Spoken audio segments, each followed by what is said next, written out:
तुम्ही जाहीर करून टाकली. सध्या पाकिस्तान भारताच्या युद्धाची परिस्थिती आहे. तुम्ही याच्याकडे कसं बघता? नाही, मग युद्ध आत्ता होणार आहे. 29 ऑगस्ट लय लांब आहे आणखी. त्या हल्ल्याचा तर निषेध आहे. ही असली ना, हा बघ आपलं कसं आहे सरळ आहे आणि यांना लागत आहेत मग मिरच्या. यांनी त्या हल्ल्याचा तर निषेध आहे. यांनी असल्या अगोदर ती कपाकून मारून टाकायला पाहिजे ना.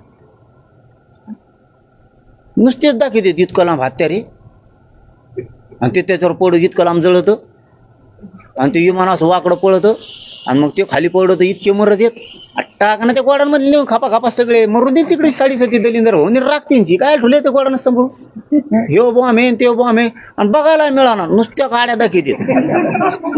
दाखवतात आणि लांब लांब हत्तीर आणि ते नुसते मिरी देत अशी नुसते. कुणाला भेट देता तुम्ही?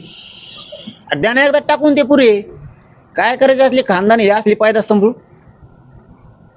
आयला नाव तरी चांगलं निघा ना. सगळा देश तुमच्या सोबत आहे ना, धर्मासाठी आणि देशासाठी. कोण तुमच्या मागं नाही. सगळे ते नुसते पाय टाका.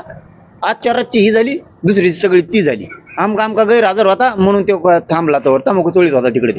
ते चिगचपणे तुमचे. अरे एवढ्या मोठे गोळे द्या ना कापाकप फेकून काय ठुले ते.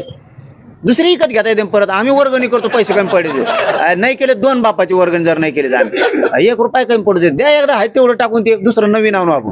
ते जायचं कुजून त्याला लागायचं भुंगेन तिकडे गेल्यावर नाही फुटल्यावर ते मग काय करायचं.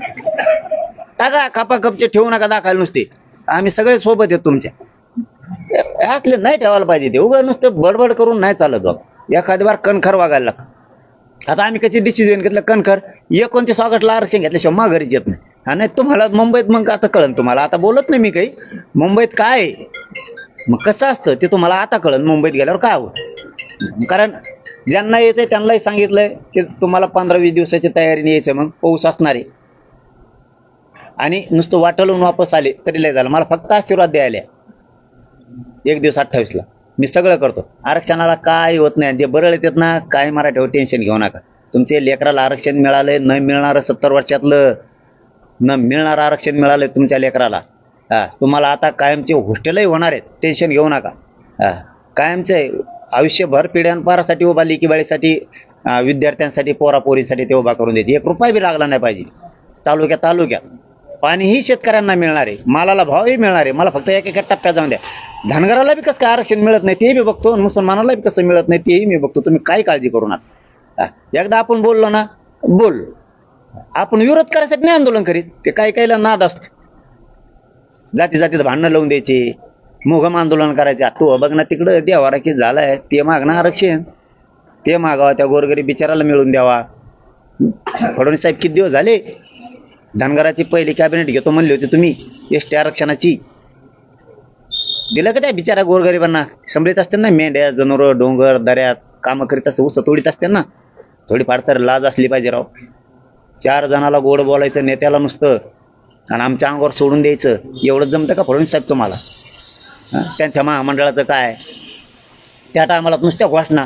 लाडकी बहीण महामंडळ ह्या जाती घेतल्या त्या जाती घेतल्या. शेतकऱ्याची कर्जमाफी केलं का काय? किती हाल केले लोकांचे. मिळू द्या. गोरगरिबांना जर आरक्षण मिळालं तर त्यांचं तरी कल्याण होईल ना. नुसतं आम्हाला सांगून देता आणि तुम्ही मोकळे होता. हे चांगलं नाही तुमचं. कारण त्या सुद्धा समाजात गरिबाचे लोक आहेत. फडणवीस साहेब तुम्ही त्यांच्या काही नेत्यांचा राजकारणासाठी मराठ्यात आणि ओबीसीत फूट पडण्यासाठी वापर करायचा बंद करा. नेत्यांनी सुद्धा समजून घ्या. आपली जात बघा. त्यांना मिळून देण्यासाठी काम करा. आम्हाला कुठं विरोध करीत बसता आणि आम्हाला विरोध केला नाही मागे सरकारणार आहेत का? आम्ही एकटेच 50-55% आहेत. काही होत नाही कोणाचं. 29 ऑगस्ट आता चलो मुंबई.